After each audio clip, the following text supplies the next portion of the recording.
Thank you, thank you. Yeah.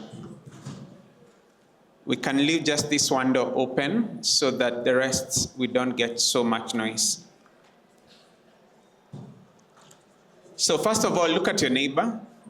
Someone said I'm a preacher. Look at your neighbor and tell them you've made it. You made it. How many days here? Some of us have been here since maybe Sunday, others Monday. Either way, even if you just came for the conference itself and you've been here since the first day of the conference, you've made it through a lot of information. You made it through a lot of discussions, and you're still pushing. And there is no better way than to push it till this place where we are at. So I'll start the session off for us, and then I'll hand it over to my colleagues to proceed. My name is Maxi Eric Gitao, and I have the joy of holding this room with you. And I was looking at, even if I wasn't the one to moderate this, I would have chosen to attend it. And it matters to me quite personally because at the work I do at Development Dynamics, a good part of our work lives around hosting spaces that help African voices meet one another, shape one another, and travel further with dignity. We have a platform that I do storytelling with. It's just called Deep Dives with Maxi. And we host reflective conversations with thinkers and builders and practitioners across the continent. We have a platform called African Yetu, where we hold space for African identity, imagination, and ownership in how we name and present our future. And every last Thursday of the month, as the name suggests, we have a Last Thursday's conversation where we gather around questions that need shared thoughts. And then we have also a platform called African Luminaries, where we surface stories of leadership, legacy, and lived contribution that help us remember who we are and what this continent is carrying. So for me, I'm here and I'll be seated on that side to listen and to participate because I think this would have been the session of choice for me. It sits very closely to the marrow of what I do. And I love storytelling. And stories are powerful. Stories are already doing some serious work in this ecosystem. They're already shaping attention. They're already shaping legitimacy. Because of stories, people are getting funded. Because of stories, others are getting unfunded. Because of stories, measurement and trust and moving further along down the line with the work we are doing is able to happen, and knowledge enters different rooms through stories with such authority. So this room today is about much more than just communication. Let me lay the ground for us. It's about that narrative infrastructure. It's about stories. It's about voices. It's about images. It's about meanings and motives. It's about lived truths that quietly shape how the institutions that we are all carrying in our backs and that have brought us here, how they listen, how they design, and of course, how they decide. And when narratives about communities are authored from afar, programs can arrive very polished and well-intentioned while still feeling unfamiliar to the people that they claim to serve. They may carry many resources. Ownership, though, can remain very, very thin. They may deliver activity as narratives, but belonging may still not deepen enough. And this session enters a deeper question. What happens when communities author their own stories, define what matters, name their own evidence, and shape the forms through which their realities become visible to institutions? That question by itself means so much in philanthropy because it matters about how the resources will go, but it also the question on narrative matters also in public systems. The question on storytelling matters a lot on data. It matters in culture. It matters in the futures that we are rehearsing right now. So I want to invite us into this room. Again, you may have heard me if you've been in another room, through 3 lenses. First, let's stay very close to the lived experience. Stay close to what people know from the inside. Not just technology, but actual nuance. Stay close to that. Second, connect the dots. Pay attention to how stories are meeting and shaping ecosystems, how awareness is becoming action, how community voice is entering into public decisions, into funding flows, into service design, and also especially into budgeting. How stories become signals and how signals then begin to reshape institutions. And then thirdly, disrupt. Disrupt yourself from the comfort zone. Because once communities start authoring their own futures, the furniture shifts. The expert room grows quieter, the templates get less comfortable, and one of the strongest questions we will be asking today is, where does community voice enter a decision? And we are in the very good hands in this journey of colleagues who bring quite a lot of experience in this journey. Durga Nandini, who will be here, is bringing us the power of narrative for awareness with a pathway from victory to humanizing, to exposing, to reimagining, to opening opportunities to act. Josephine Mwende's story will come and show us how one lived experience can widen public understanding and help move an issue into action. Emmanuel Manyasa will come and help us think how narratives meet key moments and shape the ecosystems we are trying to grow, not only the ones that we inherited.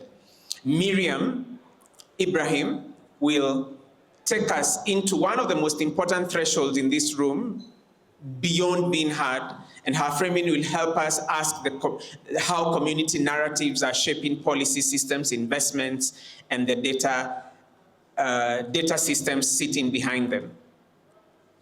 And all of this work will be readily allowing us to enter the creative layer with the seriousness it deserves. Come here with your local language as well. Come here with a spirit of co-creation, and come here with as much of who you can carry as possible.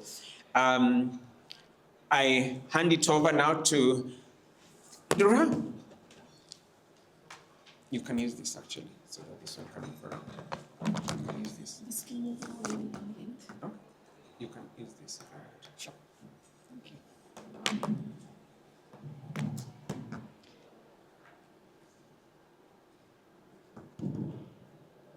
Hello, everyone. Tea time still not over. I can see that in your faces and in your hands, maybe in some places where I still see teacups. Thank you, Dr. Gita, for setting the context today, in terms of what our story is actually doing for our work.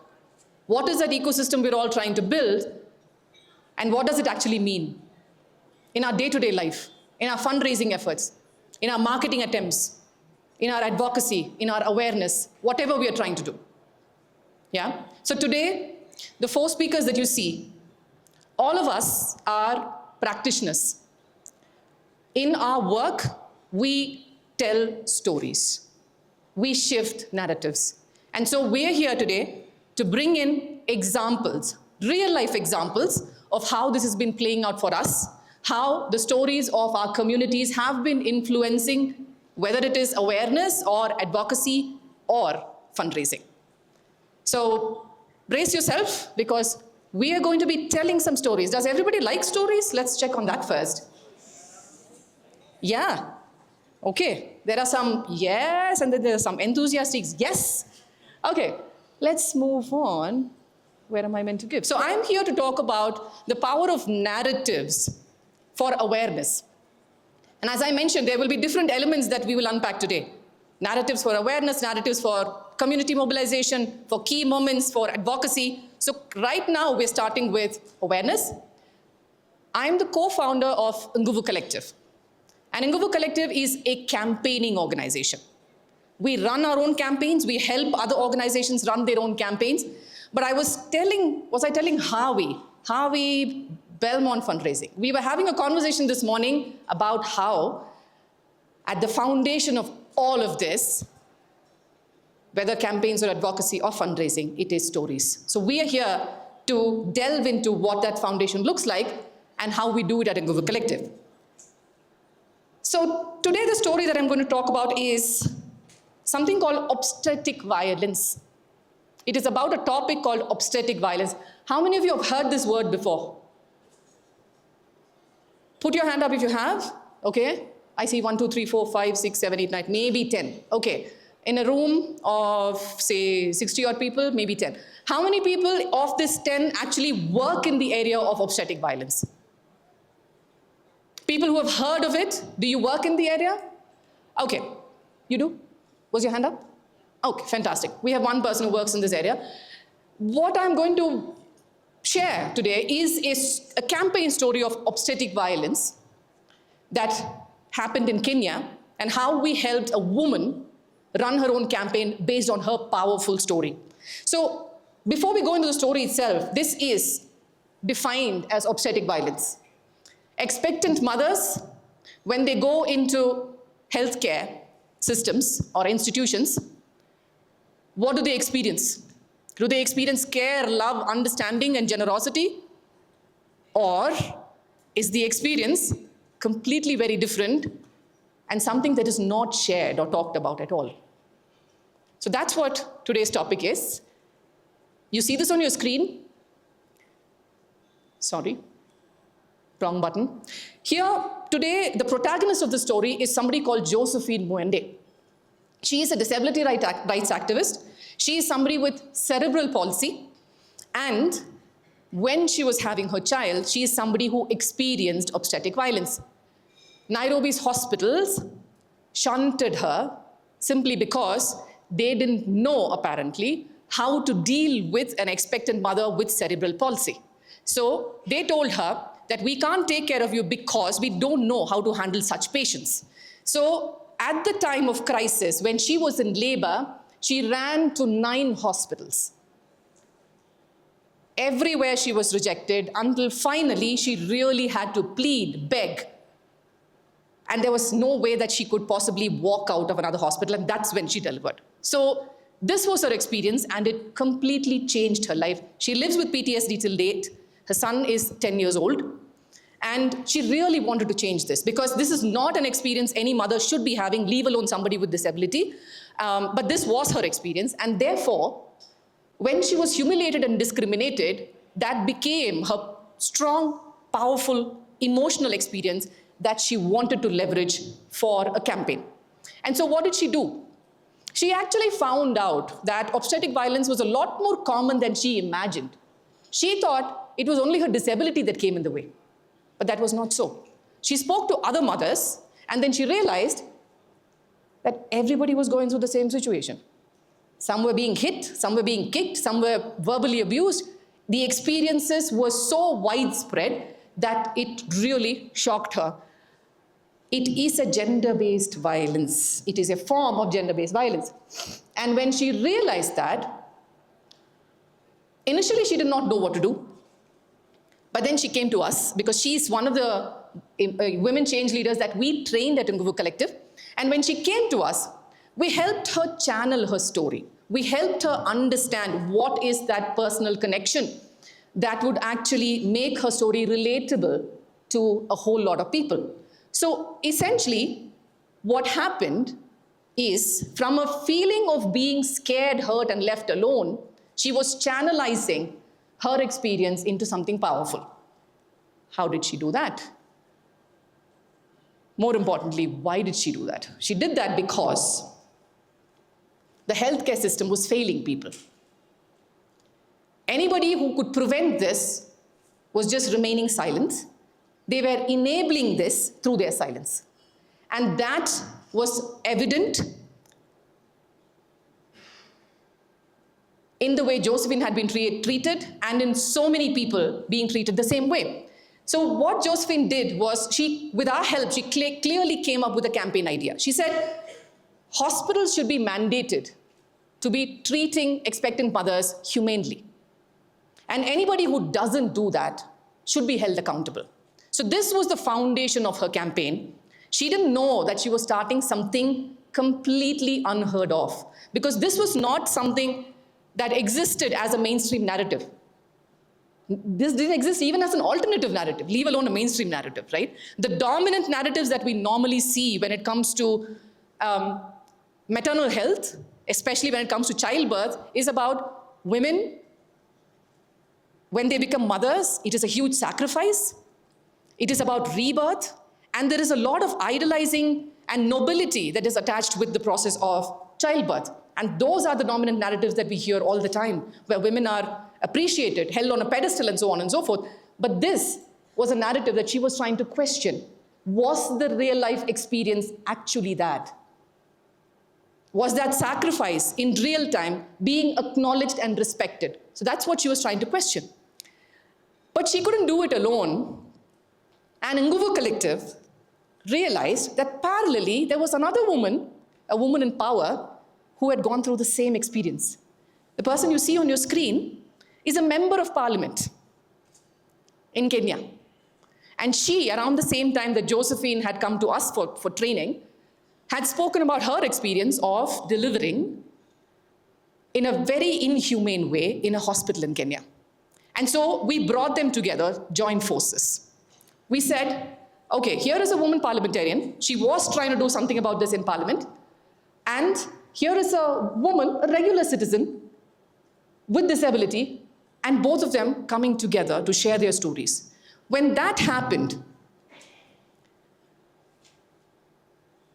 when forces came together and joined hands, two things happened. One, they started gathering more stories, more real-time stories through qualitative surveys across Kenya. And Josephine led that effort.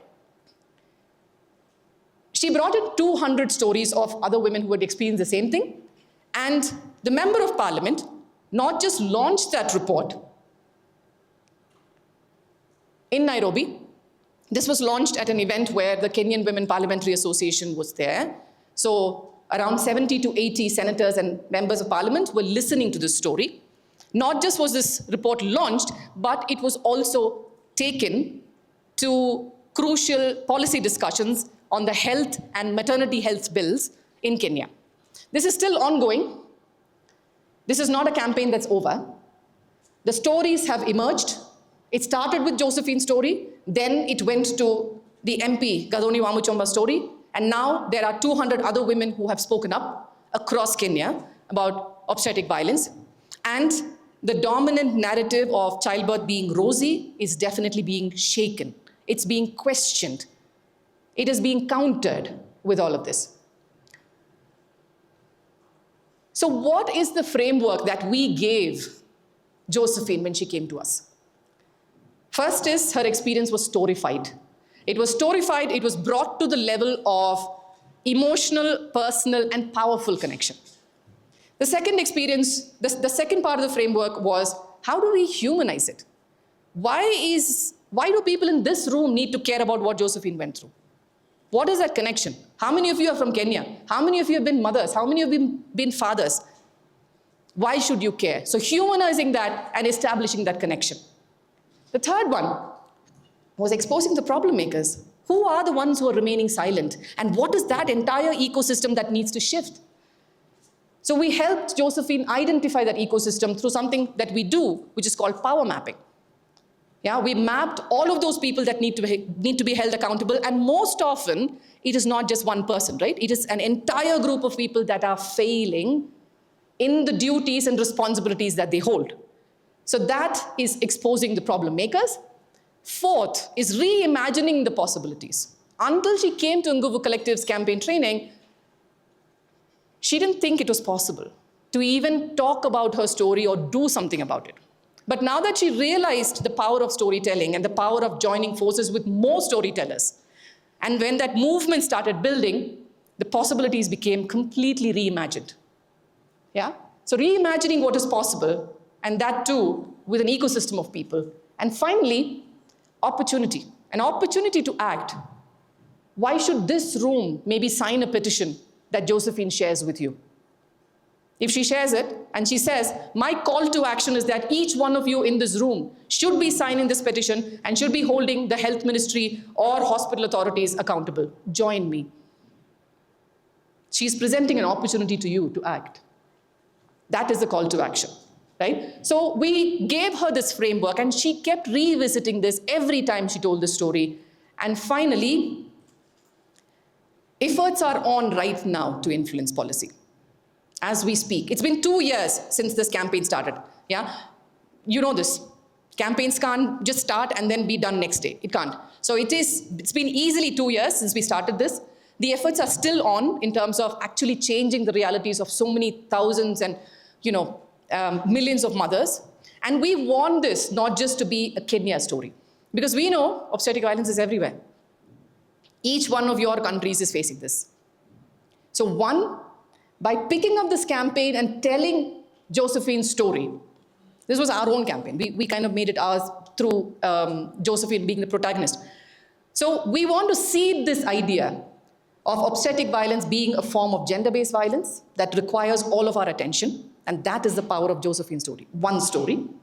And second, we really want this to be a global movement that started off in Kenya, but is spreading, it's becoming Pan-African, it's maybe going global. We don't know. We haven't reached there yet, but that is the ambition. And this is where I want to point out that this campaign has two elements. The goals that it has is, one, creating an awareness on this critical topic of obstetric violence, but also making sure that there is a movement that is built around this that leads to advocacy impact. So, thank you. This is Josephine's story. I hope it related to each one of you. As we continue with the next speaker, and we'll have Emmanuel coming up next, please wear the lens of this framework to see how much of the other speakers are able to, the stories that they present will actually connect to this framework for you. Wear that lens, and we'll talk soon. Good morning. Thank you all for being here. If you look at your programs, you will see that the name that appears is Edith. So I was asking Edith whether I should introduce myself as Edith as well. But my name is Emmanuel Banyasa, and the reason you see Edith's name in the program is because this session belonged to Imaginable Futures, and they decided to donate it to me because I am one of their grantees. So we thank Imaginable Futures for that. I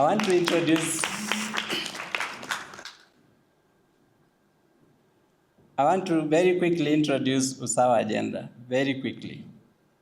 And Usawa Agenda is a Kenyan registered organization. We are based in Kenya. In these events, when I go these days, I hear people talk about local organizations. We do not consider ourselves a local organization because we have a national and a global ambition. And for that reason, we're just based out of Kenya, but we are not a local organization anywhere. We are a global organization. The reason we exist is these trees that you can see on the board. We exist because the current education systems are what you see in the left tree. Who can decode what is in that tree? Consider the roots to be the children and the conditions that they come to school with. Consider the trunk of that tree to be the education system. And consider the branches of that tree to be the product of the education systems. Who can decode the message in those trees? Current education systems were actually set up to be elite reproduction enterprises. And I will explain why. Because where do we come from? Before the Industrial Revolution, children were taught skills that their parents possessed. And if your parent didn't have a skill, they paid someone. Here in Africa, we paid someone a cow to teach you a skill. And if your parent did not have a skill and did not have a cow to pay someone, you grew up to be a laborer. Yeah? So education systems today, as set up, are doing exactly that. The children with parents who can pay for quality education are getting quality education. The children of parents who can't pay are growing up in school. We say we are implementing free and compulsory education. We take them to school to grow up and become laborers after that. That is what is reflected in that tree on the left. That what you get out of school is clearly related to what you came into school with. You came to school with disability, you came to school from a very poor household, you came to school as a girl from a marginalized community. Your post-school life is not entirely different from your preschool life. And that is why we exist, because we think that schools can do what is reflected in the tree on the right. That after schooling, regardless of where you came from and what you came into school with, you can have a fair chance at life. That the school can blend the differences that children bring into school and give each child an equal opportunity to thrive post-school. That is why we exist. So we have ambitions that are national and global, and I will share about that. In 2022, the world convened the Transforming Education Summit and said they wanted to respond to the global crisis in education.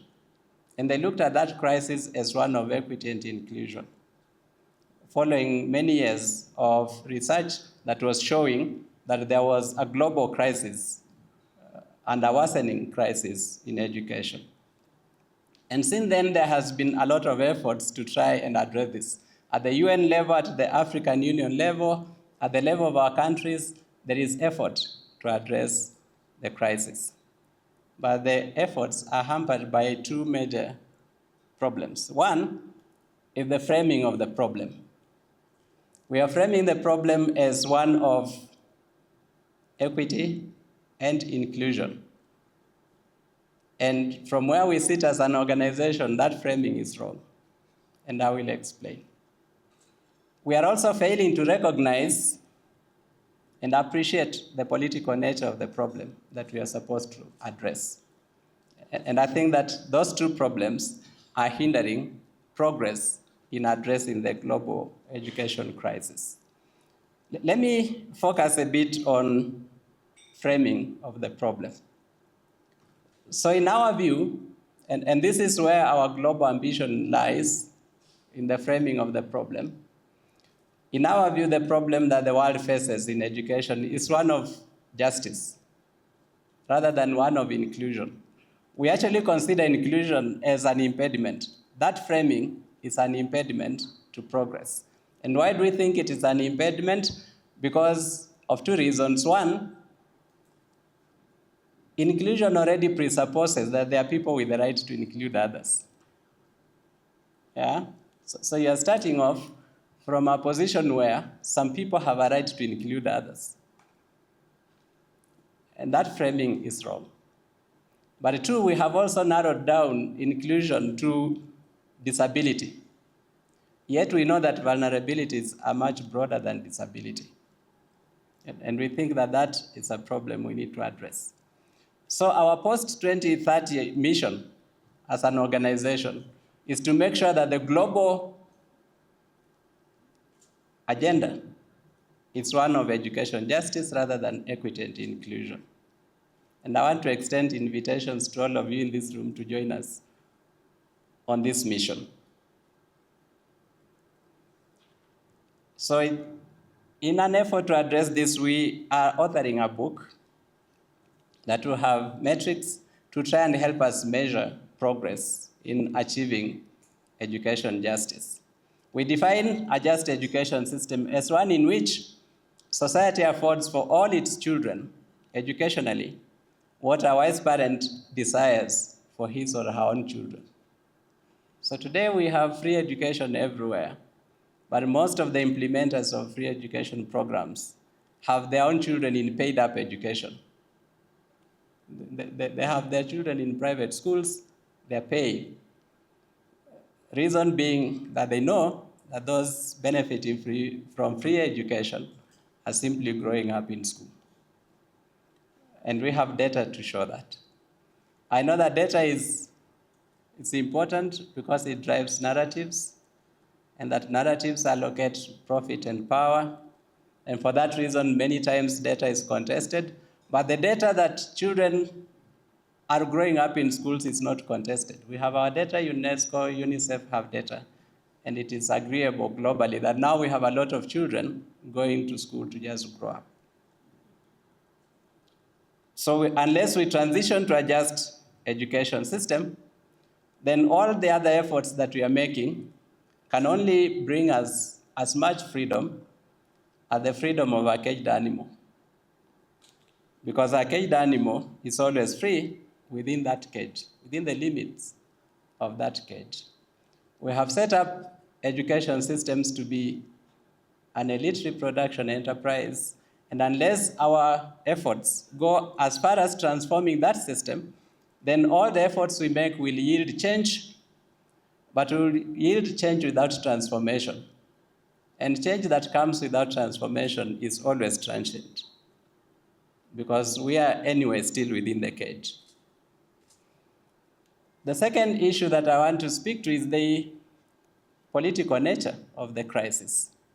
And the political nature of the crisis brings me to our national ambition, which can also be regional, because we think that if we can be able to experiment with this in Kenya where we are best and show that it works, then it can also be replicated in other African countries. We know that policy formulation is always political, has always been political, will always be political. In Kenya, if we look at the most consequential education policy shifts in the last 20 years, they have all come from the campaign trail. We had free primary education in 2002, free day secondary education in 2007, digital devices for all primary schools in 2013. We had the current CBE that we are implementing in 2017. They have all come from the campaign trail. But the problem is that when they are coming from the campaign trail, and therefore indicating to us clearly that the pre-election period is the best moment to be able to intervene, to secure political buy-in, and to ensure that these politicians who at that moment are trying to optimize their political support functions can buy into transformation. That is also the moment when the citizens are themselves speaking in a cacophonous voice, because they have been drawn into their political sentiments and interests, and they are no longer thinking about their own best interest, which is the future of their own children, and the future of the children is actually the future of the country. Because whether we like it or not, most of the people in this hall now, some of us have actually lived more than 50% of our lives. And whether we like it or not, we leave our countries to these children. And what we prepare them for now is what our countries will be in the next future. Actually, when we are still alive and too weak now to do anything. So we have figured out in Kenya what we want to try and do, leveraging an election that comes next year, to design a program that can strengthen the citizen power and also strengthen public accountability in education governance by getting these citizens to sit together to develop a national education agenda that is consultative and to try and hold their leaders post-elections accountable for its implementation. The program that we're designing will have many components. One of them will be research. One of it will be research and evidence translation. There is plenty of evidence around, but we need to make that evidence make sense to the people who need to speak out.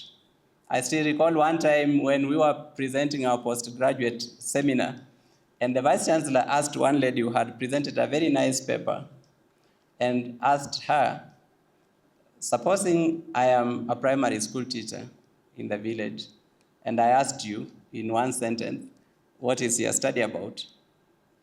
And she couldn't answer. This was her doctoral dissertation. She had researched, she had done very good work. It was one of the best dissertations, but she couldn't explain it in a way that makes sense to a primary school teacher. And that is the challenge that we have with research. A lot of research can speak very well to people in this room now, but cannot speak to the majority of our people. We will endeavor to translate this evidence. We will hold public and media campaigns, we'll hold citizen dialogues, we'll try to build coalitions around the issue that we want to champion. And we'll develop a citizens' charter for education, and then engage with the political leaders in the country prior to the elections, because we know that is when the voter is truly king, because the politician is listening to everyone at that time. And then create an evaluation and learning framework that will enable us to track implementation of the commitments and also document and share the lessons that we will be learning as we develop this. So the model that we are trying to develop, we intend that this model serves as a pilot at two levels. As a pilot at sectoral level, so that if it works for education, then it can be replicated in other sectors, in agriculture, in health, but also as a pilot at country level, so that if it works in Kenya, then it can work with adaptations to other African contexts. Three key considerations are important when you're trying to do what we are doing. One, it is timing, and the timing has to be perfect. For us, it has to be far enough from the elections to allow sober engagements, because the closer you move to the elections, the more people get polarized and they do not listen to any other thing other than their political viewpoints. And so we need to have to do this far enough from the elections, but also not too far from elections. It has to be close enough to liberate the moment when the voter is truly king, when the politician is bound to listen to the voter. The second thing is the approach. That approach must be appropriate. I come from a society that listens horizontally. They do not listen vertically. And I will explain what I mean by this. And because Maxi told us to bring our mother tongue, I will use my mother tongue a bit.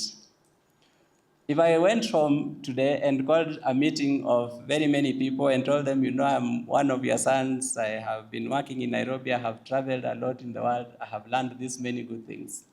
I think we can change things this way. They will listen to me and agree with me on everything. But after I've left, they'll sit down and ask, in my translated to English means, how has this one come? Yeah. And they will start another conversation. And they will arrive at different conclusions from the ones we arrived at when we were together. And that is what will determine what they do. So people listen horizontally. It will mean that we develop material that appreciate that fact, and materials that can enable them to have their own conversation at their level and arrive at logical conclusions. In Kenya, people listen to the messenger more than the message. That is the third consideration. So we'll have to find credible messengers.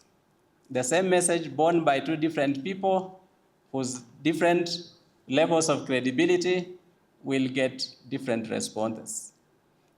The messenger that we will want to deploy will have to be very carefully selected. As I conclude, I want to ask two important questions. Will you be willing to join us on this journey of learning? Show of hands, how many will be willing to join us on this journey of learning? Thank you. Secondly, I want you to think, and I am here and we have a booth out here. You can find a booth written on Usawa agenda. Please share what you think we need to do to strengthen this initiative that I just shared about with us. You can, I think there will be a short moment of responses on the floor you can share, but if that moment is not sufficient because it will not be, please share with us at the booth. Thank you for joining us.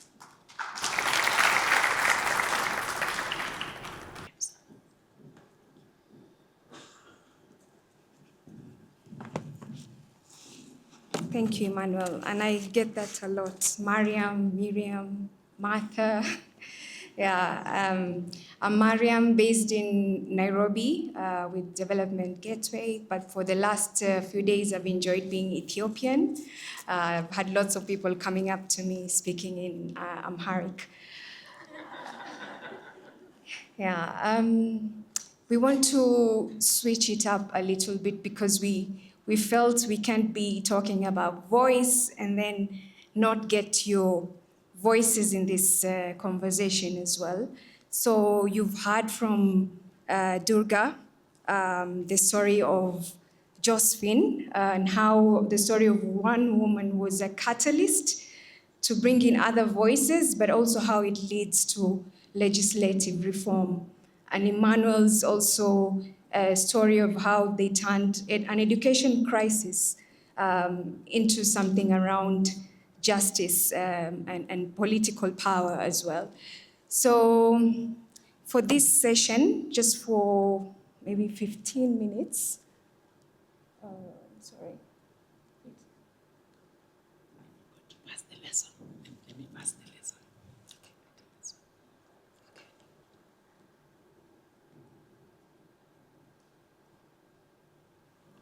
We're going to have a little bit of a debate around that. So there are two sides to this conversation. And what do we think when we're thinking about narrative? Like, what is the biggest barrier to narrative-driven change? Is it that communities need more power, platforms, and resources to tell their own stories? Do we need more stories? Or we already have enough stories. The stories are there within our organization, within our institutions. We've been capturing them. But the real challenge that we're facing is acting on those stories.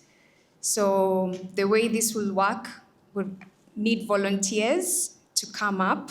This is your chance to sit up here for a few minutes. If you just tell us your name, you don't have to tell us your organization. You can just tell us your country and where you're from, your own experience, or from your own organization or your own experience, and tell us why you picked side A or why you picked side B. So if we can have maybe four people who can come up. Yeah, good. Your choice, yeah. Give them a round of applause, please. It's been great.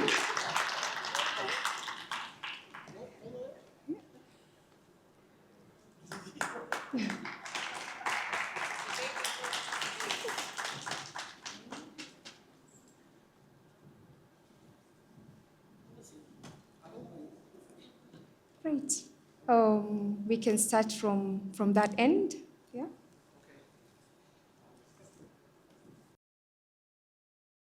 Thank you. My name is Khalid. I'm with the Proximate Fund for Sudan, and I support argument A, that communities need more platforms, particularly. The reason being, where the actual work happens, the people who do the actual work typically don't sit in these rooms, right? I can give you multiple examples from Sudan, where I operate. And I can tell you that the real grassroots, the CBOs, the mutual aid groups, don't speak this sophisticated language and all of these frameworks, and many of them don't speak English or French, right? But they are able to articulate the work that they do to the communities that they serve, and in my opinion, they're the most effective. And that puts a lot of pressure on people like us. We are, in my opinion, responsible for capturing these stories and almost translating them and telling them to crowds in rooms like this one in a way that makes sense, that resonates, without losing the authenticity of the original stories. This is my opinion on the debate. Thank you.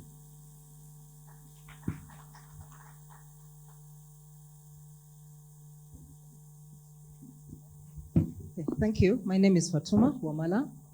I'm on side A. Communities, yes, they need more power, they need more platforms and resources to tell their own stories, because we can never get enough of these stories. Every day something changes. There's always an untold story. And with marginalization, with gender and social norms, many people have not even had a chance to tell their what? To tell their stories. And it could be that story that could cause action, which action could change the lives of many.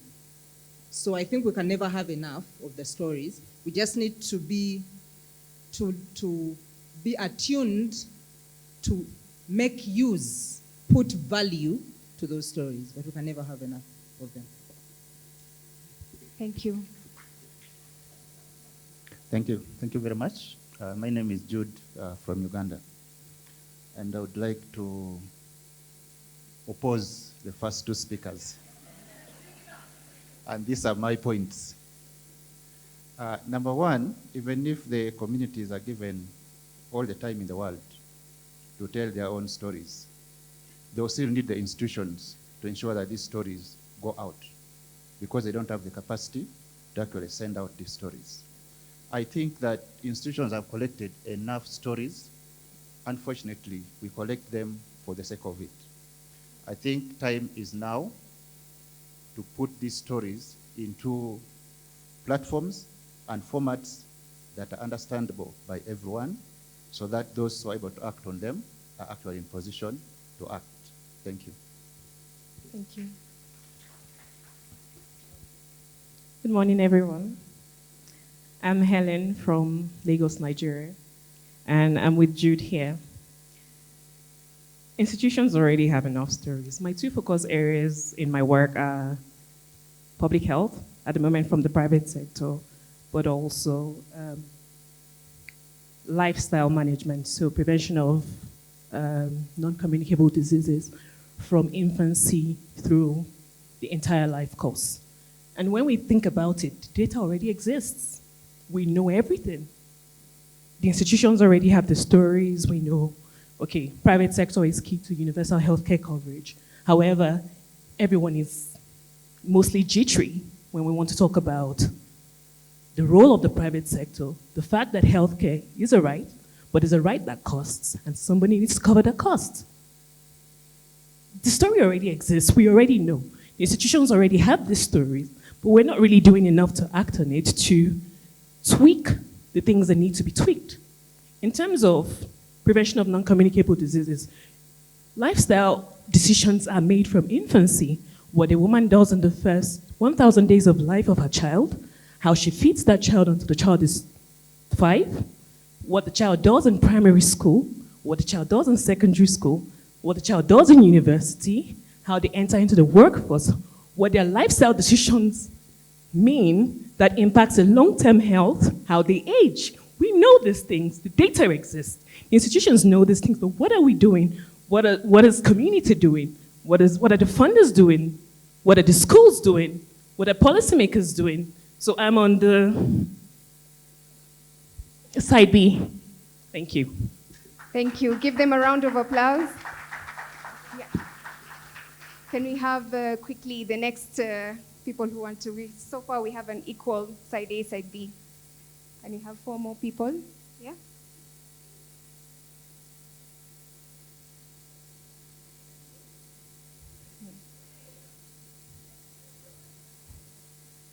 Yeah.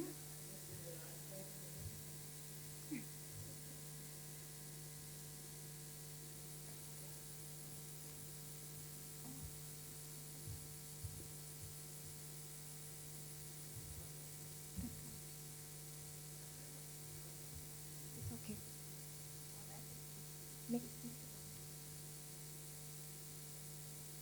It's okay, you can start. We'll have probably time for one more round now. Okay. Okay. At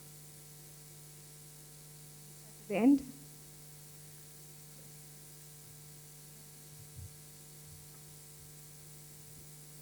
Good afternoon.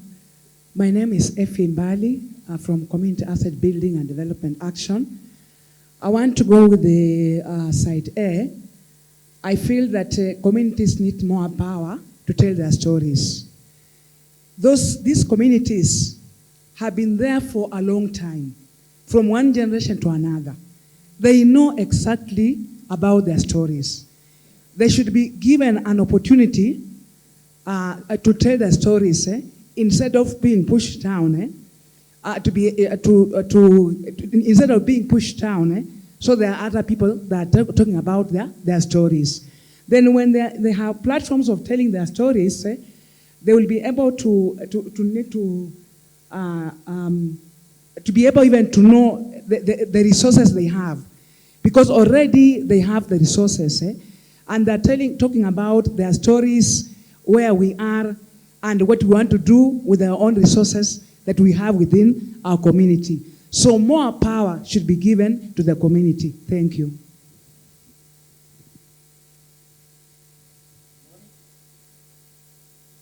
Good morning. I'm Ernest. I'm coming from Rwanda. I'm working with Ventapeace. I've been working on a research for over 15 years in conflict and post-conflict context. I may agree with the option A because with Ventapeace we were driven by a belief that no one can have more knowledge, understanding of the problem than the same people who are experiencing this problem. And no one has a better solutions than the same population. But as researchers or actors, we said we have to be honest here. What if we correct the wrong stories from the population? Because most of the time, if the researchers are here, what are the process of conducting the researches? We start with the theories, most of them developed some 20, 30 years ago by the people who have never stepped their foot on the field. We develop hypotheses, we conceive the questions, we like to call them crossed questions, where we don't even give opportunities to the people. If we ask them to say yes or no, we don't even let them say why they choose yes or no. If we have to give them the scale, they have to choose from 1 to 7. We don't even give them the opportunity to say why they choose 5 or 6. And we say we have the stories. Aren't we wrong? Good morning, everyone. My name is Nancy. I am from Zimbabwe. I work for an organization called Africa Giving, and I support B. I think institutions already have their stories. It's who they tell the stories to and how they tell the stories that matters. So I think, in short, that's it. Thank you. Good morning. My name is Judith. I work with African New Life in Rwanda. I'm going to be different from all of them. I think we need both. Like this, the first, thank you. The first question about needing stories, I'll give you a very quick story. My country is very known for having gone through the genocide against Tutsi in 1994. And till today, 32 years, till today we get new stories. That means there are so many stories out there that have not been covered.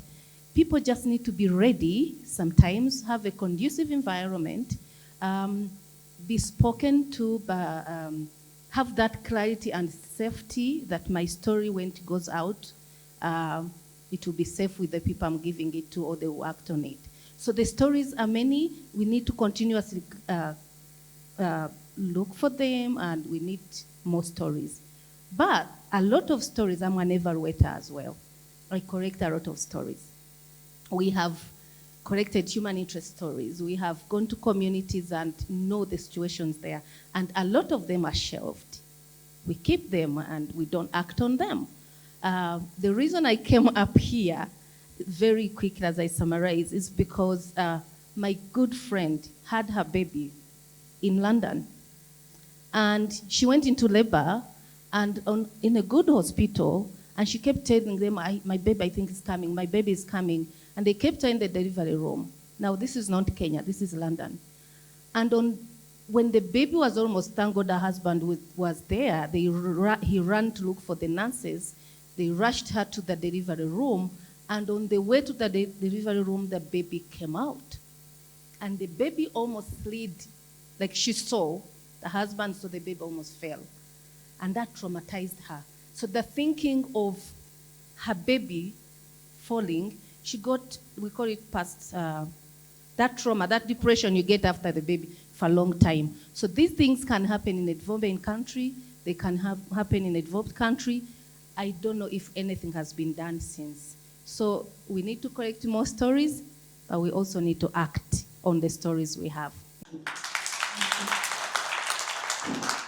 Give them a round of applause. Unfortunately, we don't have enough time to have people.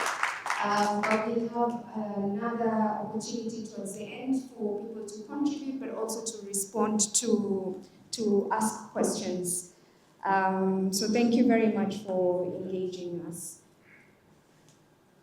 Yeah, and if you were like our last speaker, it's Juliet? Judy, yeah? Yeah, Judith, and you didn't come up because you're like, side A or B, and you know, Kenyans will call you a watermelon because you can pick one side. The debate was really a false choice because this presents a whole journey. And my colleagues have talked about a little bit of it, and myself and my other colleague are going to talk about the second part of the journey, which involves acting, as Judy, you had talked about here. So just a little bit about us as an organization. I will not go into detail, but just to give you context of who we are. I know it says a lot about what we're doing and who we're working with, communities, government. But at the core of what we do, we look at really challenges that block data-driven decision-making, and we seek to unblock them. And sometimes for us that means using technology to do that. And sometimes it's really about the human and relational aspects that allow that unblocking so that data can be used for decisions, and those decisions can impact the lives that we're talking about. So I'm just going to share from drawing on examples from our work or the lessons from our work. As much as we have tech capabilities and we understand we work on data, we recognize that data doesn't exist in isolation. It represents people's experiences. Emmanuel touched on the bit about data and stories as well. And I think most of the time we separate stories from data. And it's not, they don't exist in isolation. You know, when a farmer wakes up in the morning, do they say, oh, I'm experiencing a narrative today? Or, oh, I'm going to generate data this morning. That's not how it works, right? Because you just make decisions, just like, I need to plant something today. Is it the right time to harvest? Do I have the right information? Do I have access to a market? And in making those decisions and living your life, you're actually creating an experience. And within that experience, you have your own story as well. So stories, they create the empathy, but they're signals, they're evidence. They tell you what's not working in the system, what needs to change, and that's what we need to look at. Like, what is the story telling us about what needs to change? Yeah, and the example that I've provided here, I mean, we did a report on farmer-centric data governance, looking at user aspects, which was like a whole case study. I'm not going to go into the details of the report on the data governance, but basically it was trying to get insights through literature review, through interviews, through workshops, on experiences of change makers in the digital agriculture. And I think the key points are some of the lessons that we got from that work was that we see that farmers generate valuable data, but often have very little control on how it is used. And the importance of participation and not treating them as a point of data collection, but seeing them as also the users or the people that would benefit. And while digital agriculture can create value, it can also take away power from farmers. So we need to be very conscious when we are designing a solution.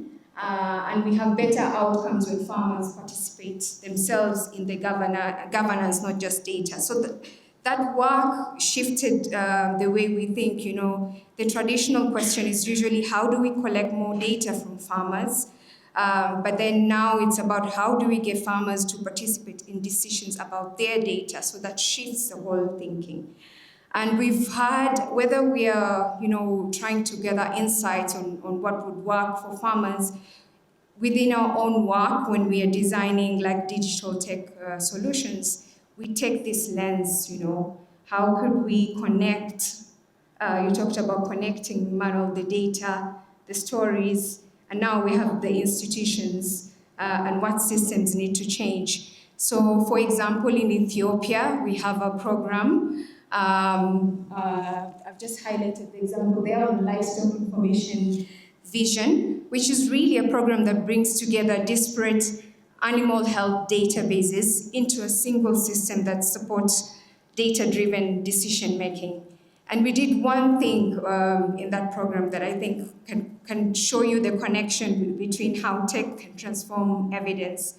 We created a national standard that brings together all these disparate systems and make them connected, and that can help the ministry to make decisions. So when you look at it, you think, oh, it's another digital system, but it's transformative because now you've created connections between systems that were not speaking to each other. And then what does that mean, for the farmer in this case?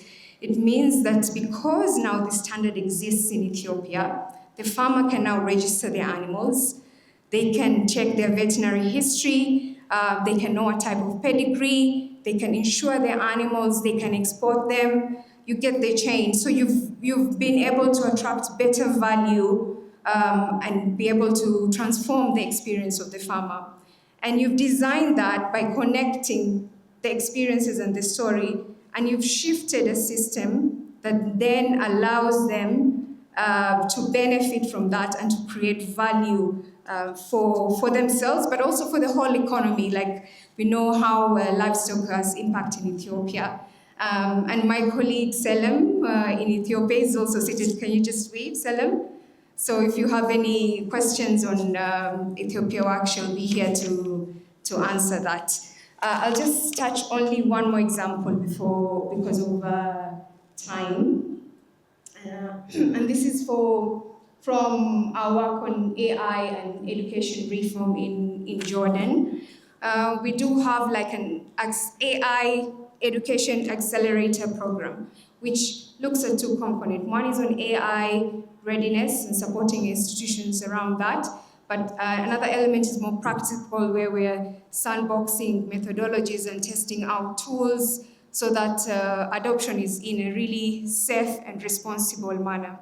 So I know in our countries, we've had Rwanda in the room, South Africa, Kenya, the AI conversation and policy conversation is happening across the continent. The tools are already with us. So for us, it was about like, how do you make this process inclusive of voices? How can you make it consultative?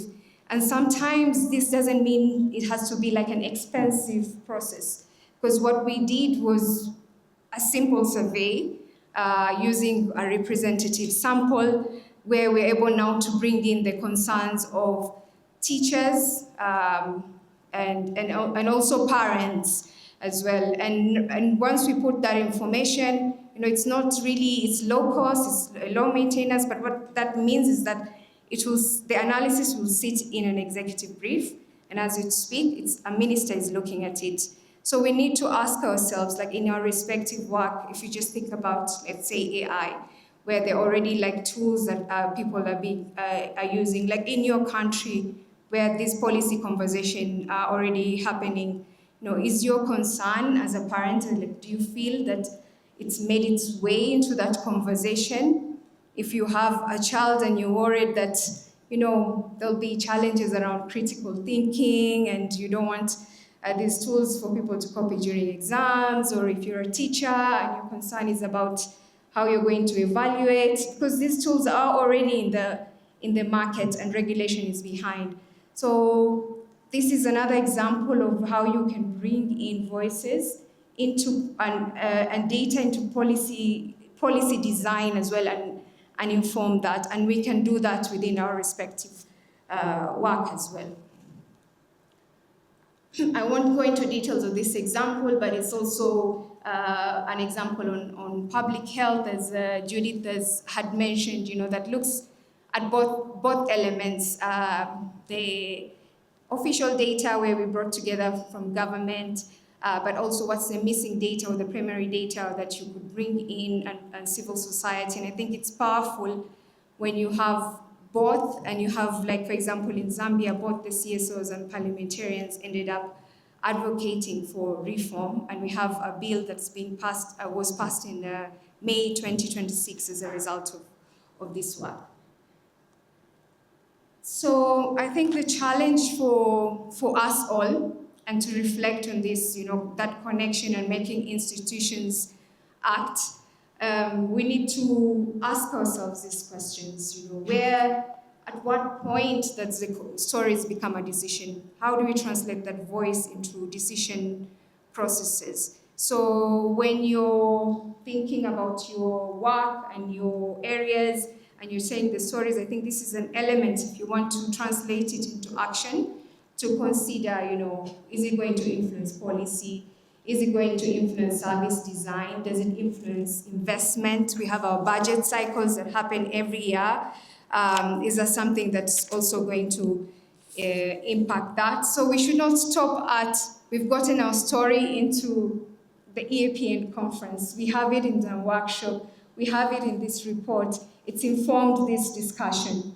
What is it changing? What do we need to do to make sure things change? So the question that I would want to leave all of us with is that, how do we ensure our community knowledge changes decisions and not just discussions? Thank you.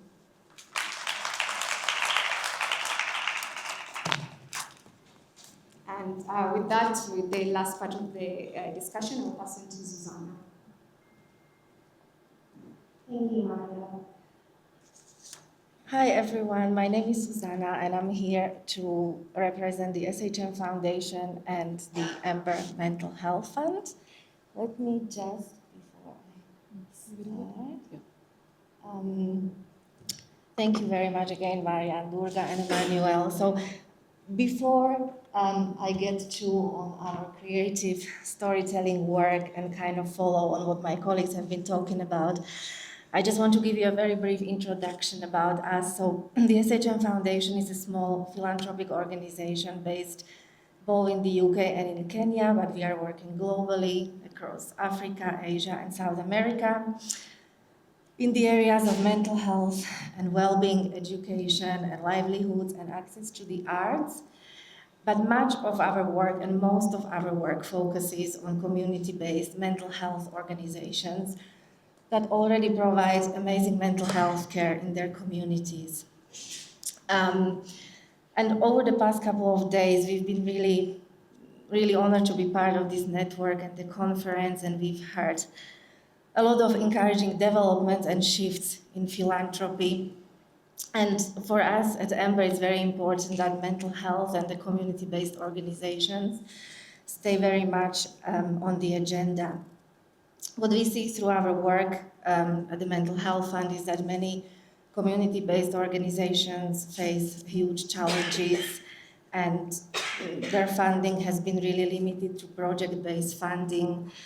The staff turnover is extremely high, and when it comes to the questions of succession of legacy, the survival just needs to take precedence over the strategy, and this has been really affecting us at Amber.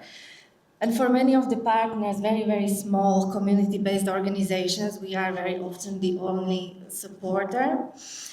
And this really raises the questions for us, like how we can support community-based and community-led organizations in the ways that give them visibility, help attract more funders to invest in mental health and in community-based.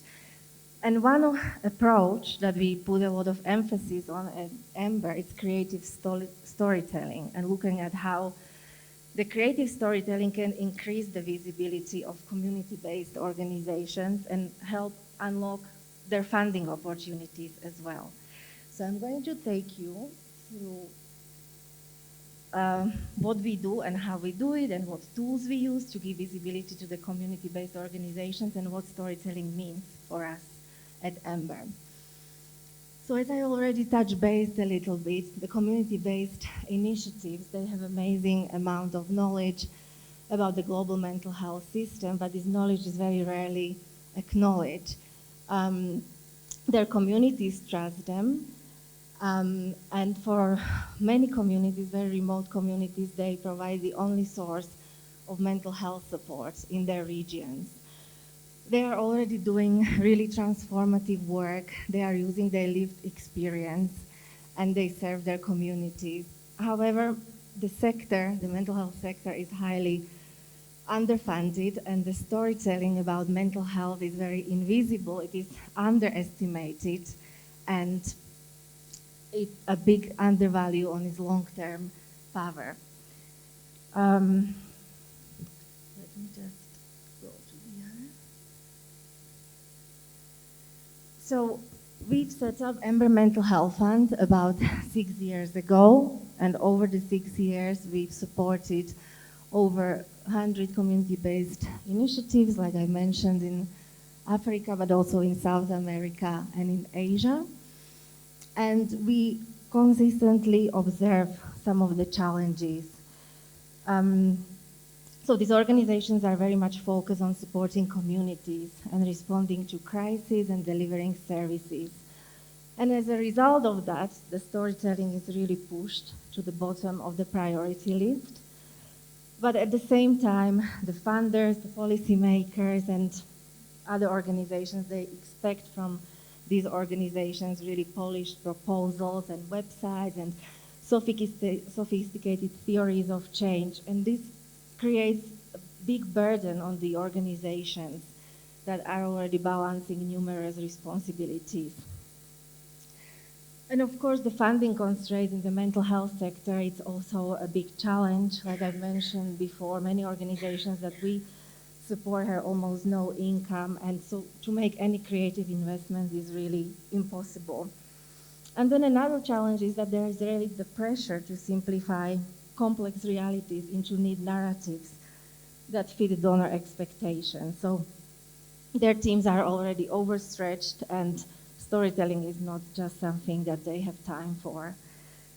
And then lastly, another challenge is that there is this language barrier and language proficiency.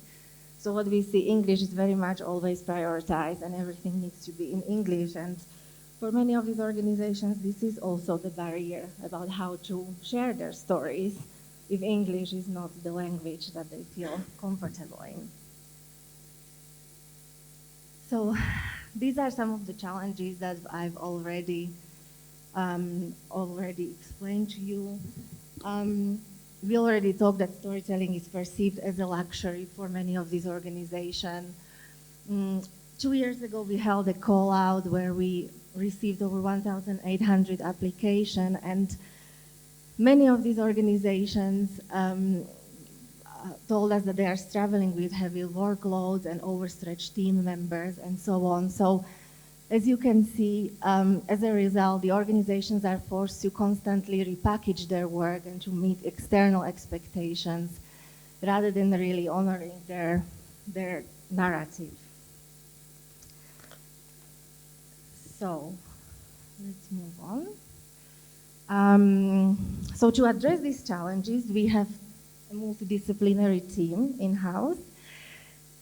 Many different expertise. We have people who focus on design, on branding, mental health strategy, philanthropy, and the community-centered communication. And our approach really starts with a simple belief that community organizations are not lacking stories or knowledge.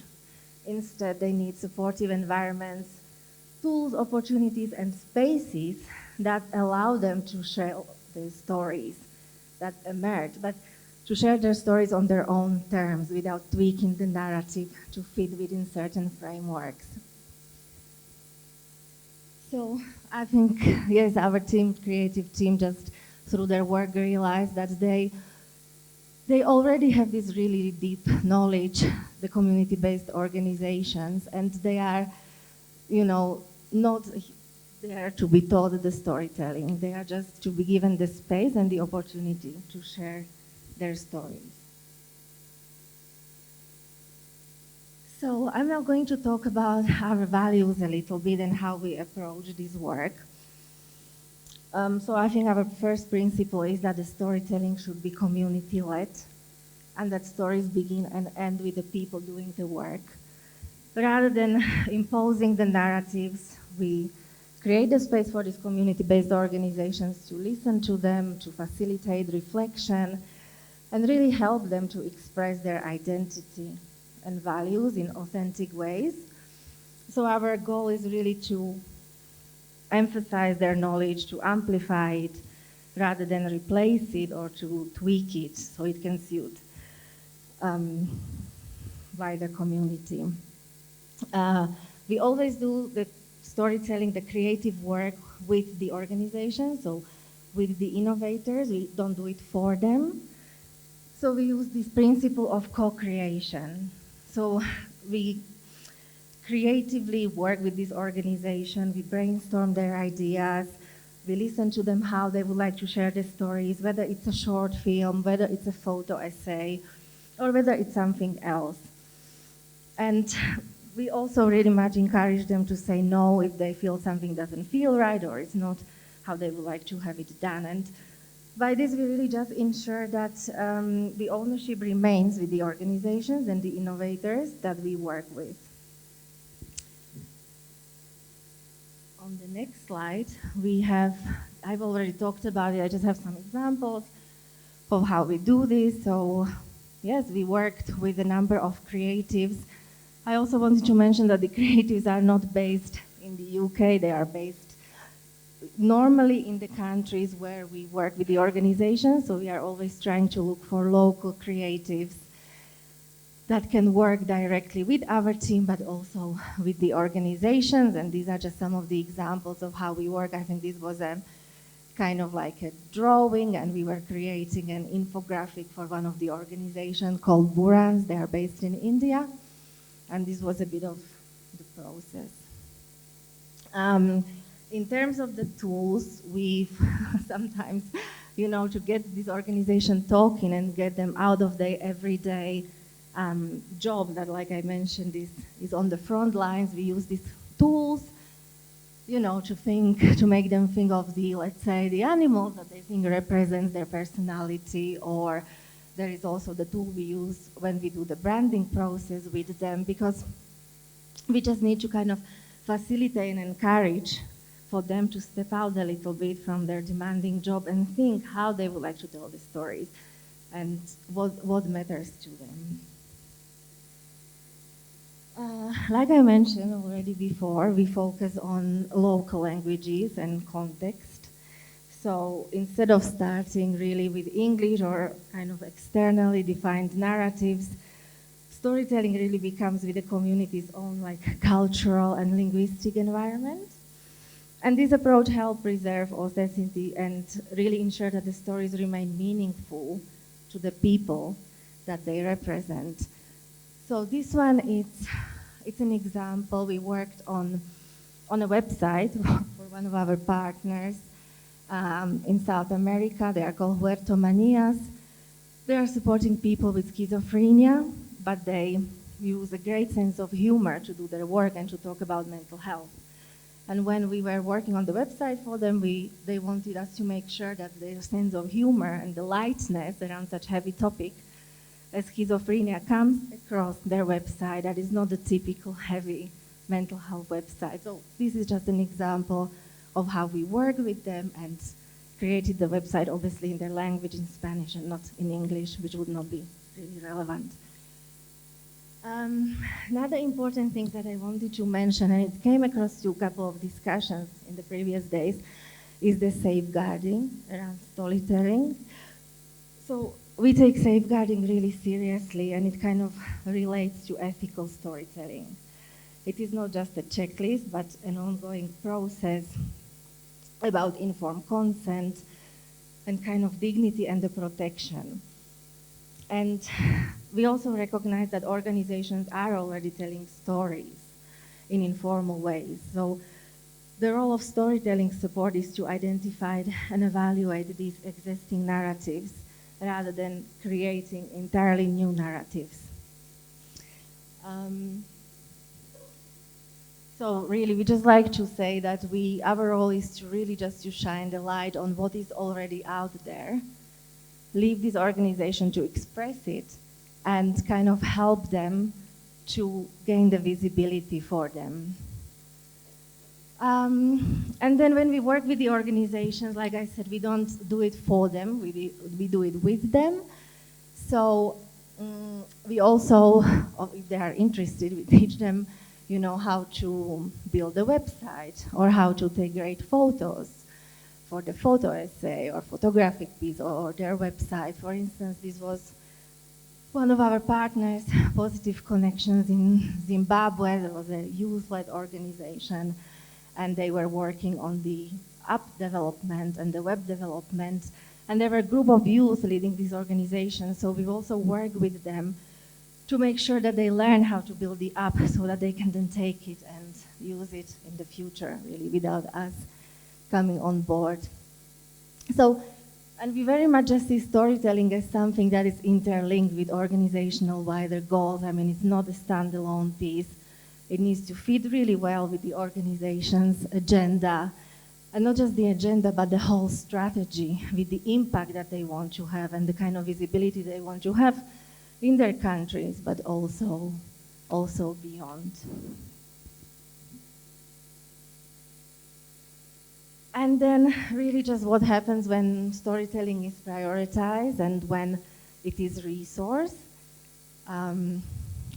These are just more examples of how we work with the organization. So for instance, Aves, it's a huge organization based in South Africa. They support people with lived experience. They had very, very long name, and they always told us, like, we struggle, nobody remembers us when we go to conferences or speak to funders. Our name is super long, it's an association and so on, and can you work with us on a shorter name that is much more expressive of what we do? So we did some branding process with them and designed a new name with them. Aves in Spanish means birds, and they always felt like that was really express of what they do and is much more memorable. And so yes, there Ahumusa on the right, Ahumusa Center, it's a psychiatric hospital in Kisizi. We work with Kisizi Hospital now for many years and with their psychiatric unit. And the psychiatric unit did not have their own identity. They very much wanted to have their own identity, their own logo, and to be more visible. So We work with them on their logo and the kind of even the font and everything so that they can get a lot of visibility within the hospital, the Kisizi hospital, but also internationally. And it was really, really important for them. Okay.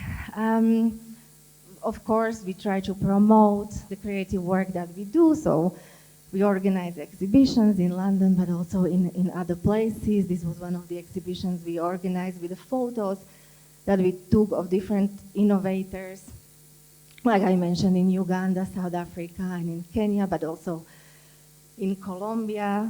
And yes, this is yet another example. For instance, here on the right, it's a comic strip.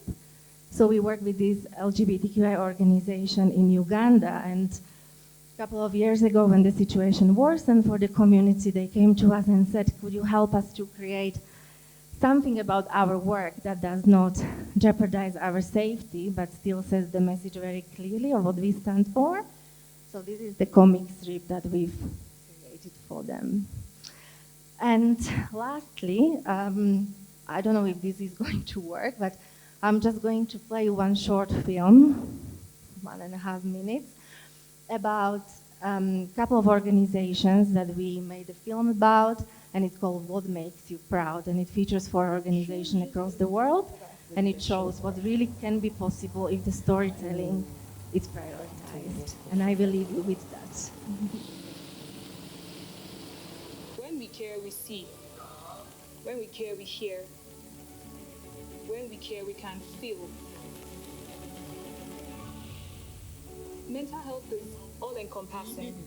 En la sociedad en la que estamos, la salud mental tiene un tercer o cuarto plano. Entonces muchas personas simplemente lo ignoran. Empezamos a inventar maneras de poder llegar a la gente.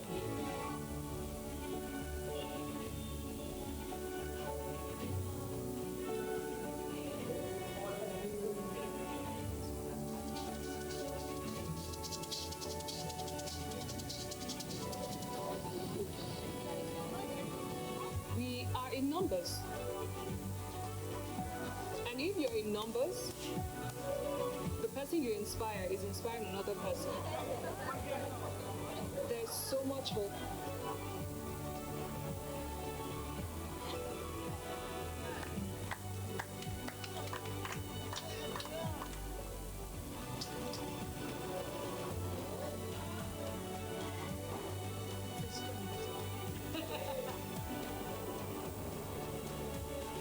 Chứ không phải đợi đến ai bị bệnh thì mới cần đến bác sĩ hay là mới cần đến mình, nhà trị liệu. Cái khác ở đây là chúng mình cũng dùng ngôn ngữ, nhưng chúng mình dùng ngôn ngữ của cơ thể.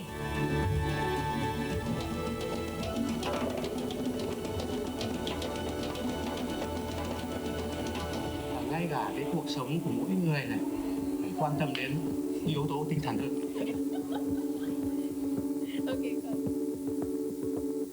Okay, well, the sound was not the best, and the subtitles are behind the chairs, but but this, thank you. But the film is really about 4 community-based organizations that we've wanted to depict. I mean, we would love to do many more, but we chose these 4, and it's called What Makes You Proud, because when we had a call-out a couple of years ago, we asked the innovators this question as part of the interviews, what makes them proud, and it came out so strongly that we've decided to make a short film about that. I mean, there is a full film that will be premiered later this year, and we hope that it will be well received. So thank you. I mean, this was really just to show what can happen when the stories are heard, they're amplified, and the creative processes are used so that mental health community-based organizations can get the visibility and the funding that they very much deserve. So thank you. And Durga, I am going to invite you to facilitate. Thank you. Thank you very much. Yes. Okay, so we heard 4 of us bring our own examples of storytelling for campaigning and awareness, storytelling with data for advocacy, storytelling for transformative education, and storytelling for supporting organizations working on mental health and profiling them. Yeah, so many different examples that have come in. We'd like to hear from you now. We'd like to hear from you in terms of what are some of the challenges that you're facing with storytelling for your organizations? And what are some opportunities that you've had? So we're throwing the floor open. Is there another mic that can go around? Or are we using this one? Okay, we use this. Oh, it's here. Sorry, thank you.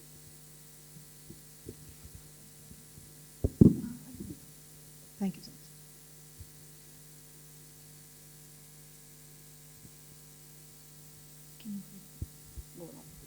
Yeah. We will take your, if it is a question, please let us know which of the speakers you would like to engage with that question. If it is a thought, we'd like for you to keep it very brief so that we can take as many voices as possible. Thank you. It's a thought. Maybe someone can help me and work through it. One of our challenges, I work with an anti-trafficking organization in Uganda called Everfree, is around the frequency of stories. Story harvesting sometimes feel like we're not doing it the right way because of maybe putting a quota on how many stories you need to collect in a month, in a quarter, and that feels a bit superficial.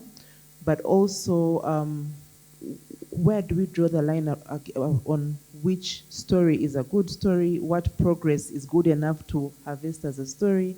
Sometimes a small win feels too small, especially when you work in the community every day and you keep waiting for the big story and it never comes.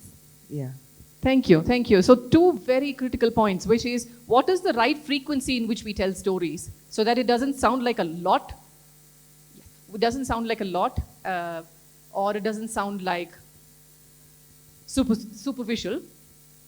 Yeah, that's an interesting thought. Would somebody like to engage with that? Because that is a thought, but it's also a very important question.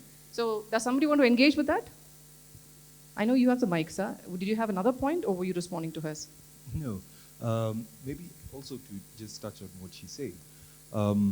What is the basis of some of the stories or the origins of some of the stories? Her concern is something I would be more philosophical. There's the dialectic, where there's the synthesis and then there's the antithesis. Then it's all synthesized, much like what she did when she took the stage. And it's good to have a grounding to what then defines our knowledge systems, our epistemology. And then from that, you have our voices coming out to speak towards these things. And there's some sort of coherence that doesn't need more addition or flavoring, or it speaks directly to the issues and concerns. Okay, so that is indeed a very this was your response to her, yeah. Right? Okay, this is indeed a very philosophical response that he has. What is the thesis and the antithesis, and then how are we kind of bringing a confluence of our storytelling that sounds very natural? That's the point he's making. We're going to go back. We're going to move up and down and to the left and right. So we'll come back to you. Yes. Could we go all the way back? Yes.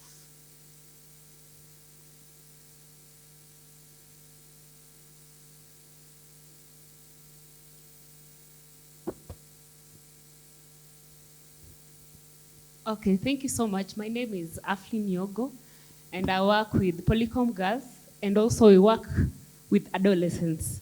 And when it comes to matters storytelling and also consent, so I would love it if you can just give me a gist on how we go about this, because we work with them and also the other adolescents also really want to know what goes around them.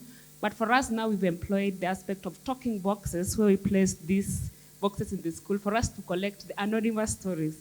But we also want to put a face to this story. And then again, what is data protection and the consent from the parents? And then how long are we going to use this story to ensure that these best practices are also learned among other adolescents that we work with? Thank you.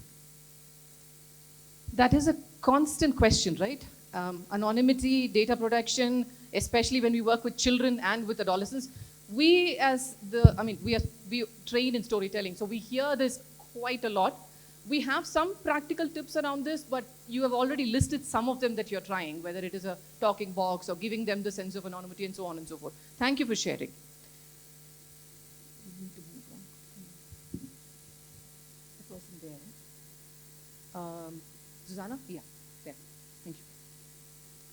Thank you so much, Emma, or something like that. I have one question that I really need a lot of clarity. Would you like to, which of the speakers would you like this to be addressed to? To her, but Susanna? I think to all of the speakers. Oh, okay. Because So any of us can take my it. question is around rewarding the community or the storyteller. Mhm. So there is a contradiction between facilitating the storyteller and then giving a token. So I just want clarity around that, because I think there's a misconception between, sometimes when you facilitate a storyteller, another person may look at it as a tokenism. So I just want Tokenism. that clarity. Okay, would any of you like to take it? Susanna, Emmanuel, Mariam? Tokenism? Folks? Are you deciding who is taking this? Did you hear the question, Emmanuel? Okay.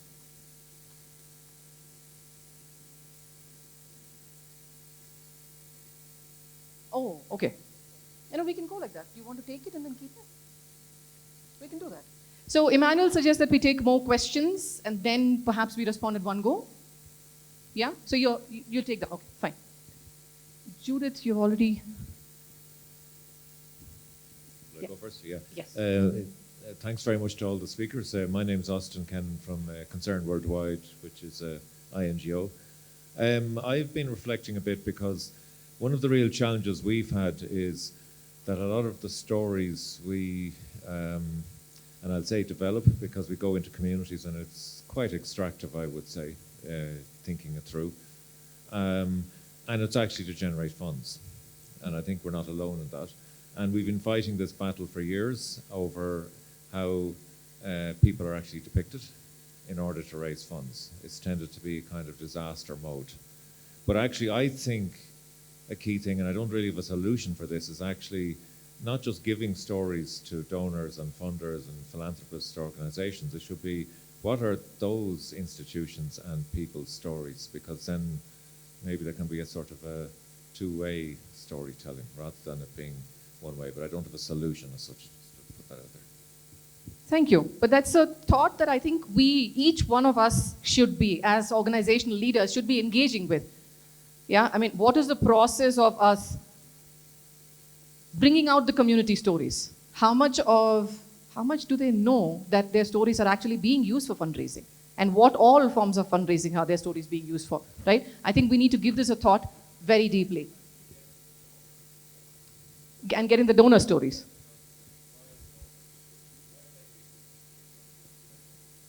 What is the donor motivation behind giving? So what is that storytelling going to look like? That's another angle. Yes. Thank you. My name is Sheila Mwanje from JM Education and Research Center in Uganda. And I would love to thank all the four speakers because in a way you brought about the aspect of story, power, and change. And I'd just love to remind us that we need to know why we are collecting these stories.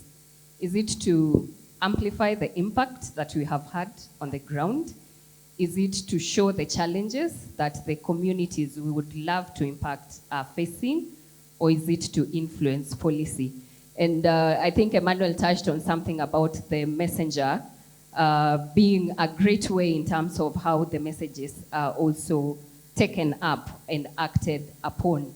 So as we do this, we need to remember, what's your objective when you're collecting these stories at the end of the day? Is it just to show, as an institution, this is who we have impacted, and these are the numbers of the people we have impacted? Or are we trying to now brings the Concern Worldwide aspect to the donors? Are we trying to tell them, in this community, this is what's going on, and this is how our interventions would help?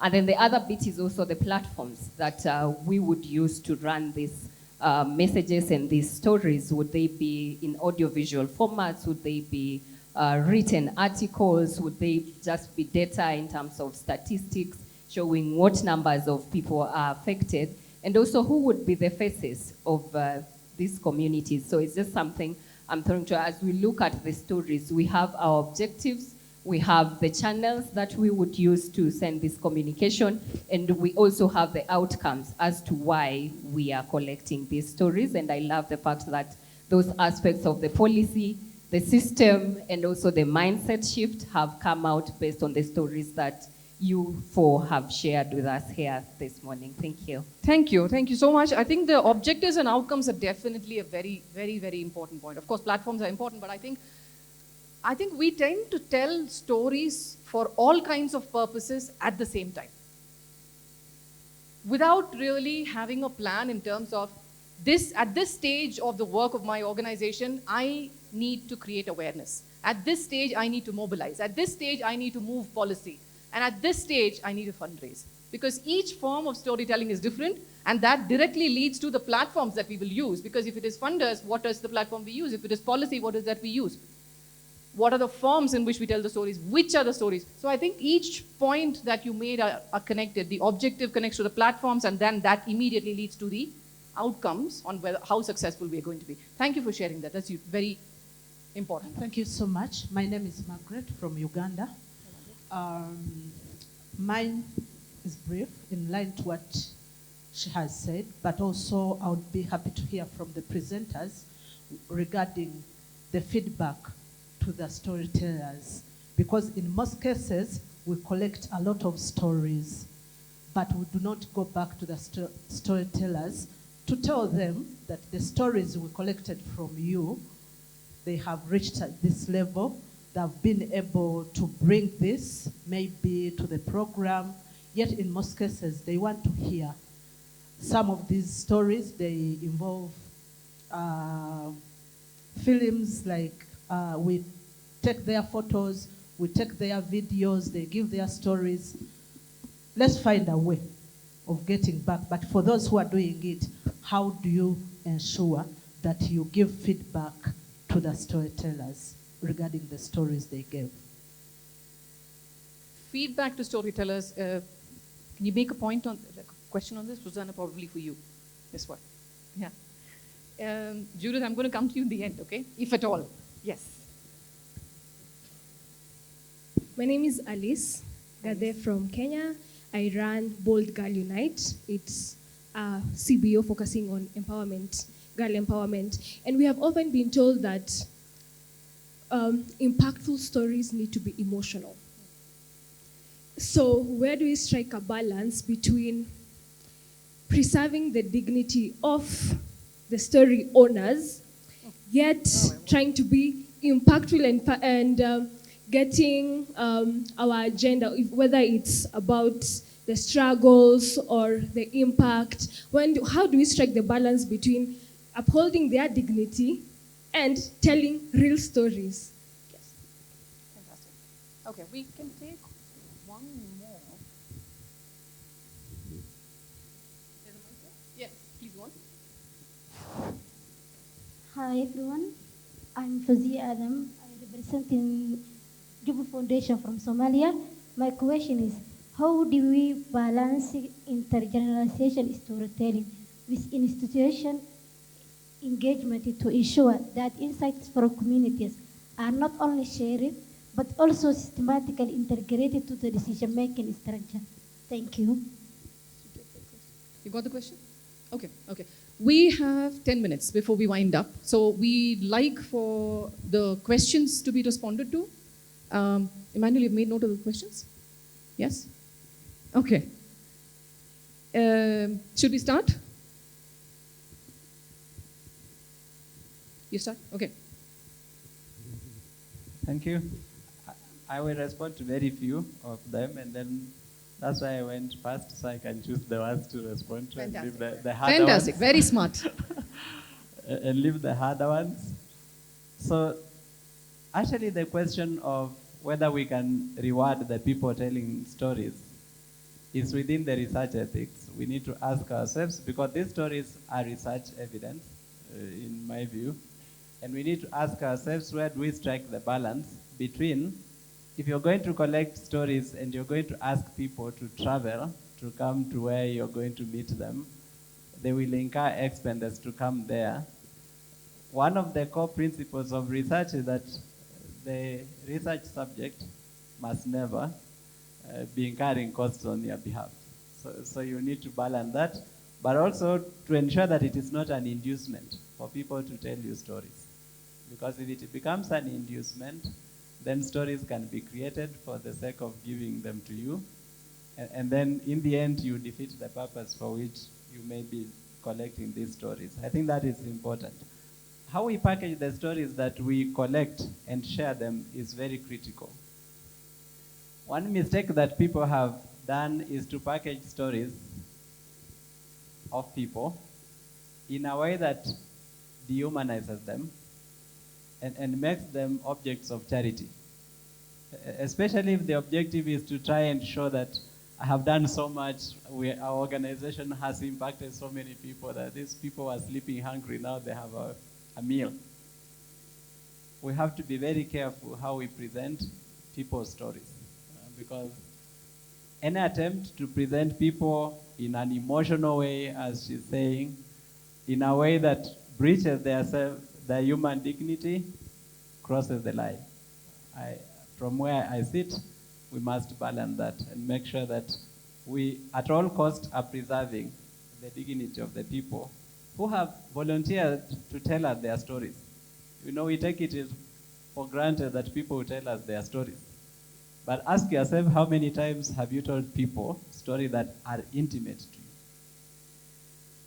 And you realize you're very protective of stories that are intimate to you. So when someone is generous enough to tell you their story, please preserve their dignity at all costs. Who are the faces of communities? I think the term community is one of those terms that we have used a lot. And sometimes it is used to paint whole communities in a broad brush and go to a thriving community, pick one person who is going through difficult times and present that person as the face of that community. Again, we need to be very careful when we are painting a few faces as faces of the community, and making sure that any generalizations we make are tempered with proper focus on what may be the true story of that whole community when you aggregate their story. Because when we aggregate, many times we misrepresent. I think it is important that stories do not misrepresent. One of the problems and why we now collect stories is because quantitative data aggregates and gives us averages and whatever they give us, and we have argued that they misrepresent and mask some important facts. So when we pick stories, let us be careful not to aggregate stories, because we'll be going back to the same reason why in the first place we thought stories are important, to bring out the differences that quantitative data may mask. Thank you. Thank you. Mariam, Susanna, would you like to take any of the questions? We have I just 8 would more like minutes. to add to Emmanuel's on the stories and the tokenism. So obviously, like Emmanuel mentioned, when they have to travel, it needs to be the cost. You cannot not to cover the costs if people need to travel, you know. But storytelling is just one of the things, how we, for instance, how we at our organization support community-based organizations. It's just one of the things. We do many other things. We do mentorship. We also fund. We do a lot of emphasis on well-being. And actually, well-being is very important, and it relates to the safeguarding as well. So when these stories are made and the organizations want to put the stories out, there is a big emphasis on safeguarding and the well-being of the actual speakers.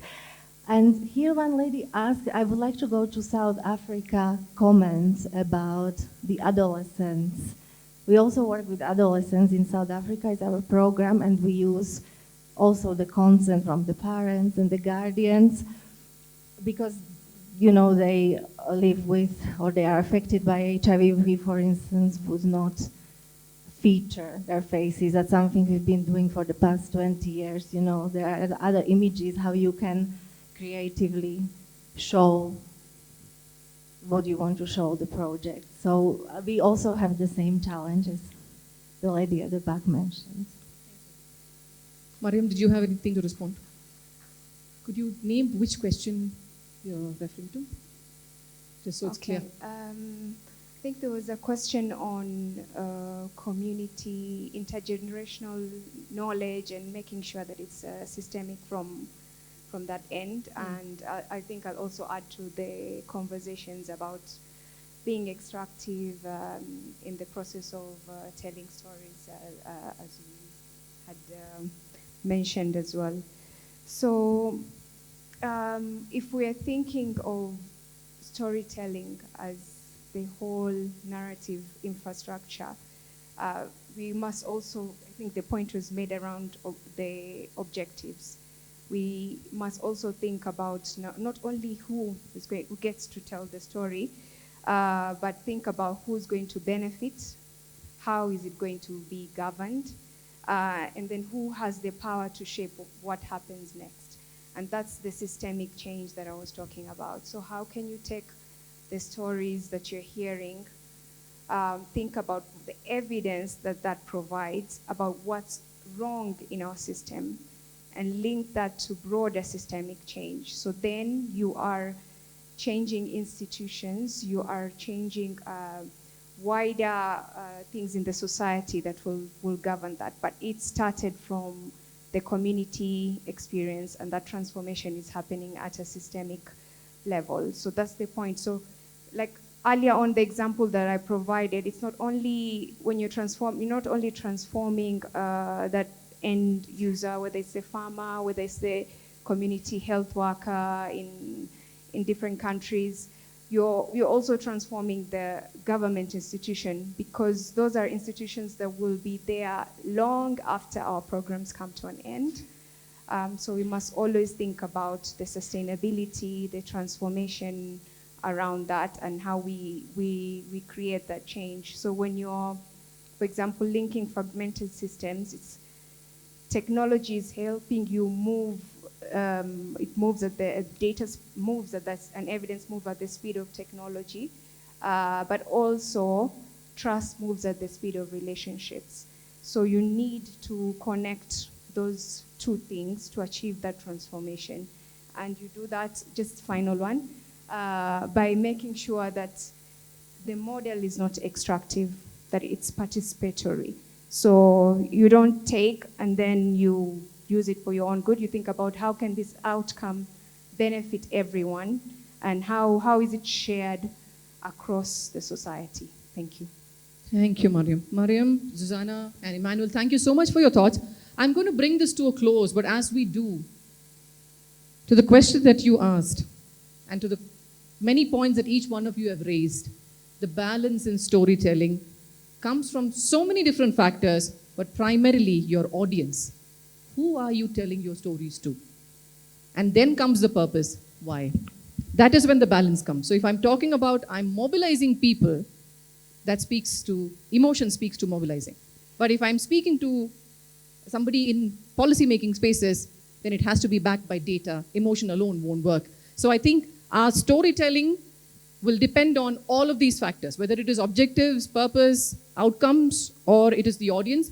All of these ecosystems need to come together. All of these pillars need to come together to create an entire ecosystem of storytelling.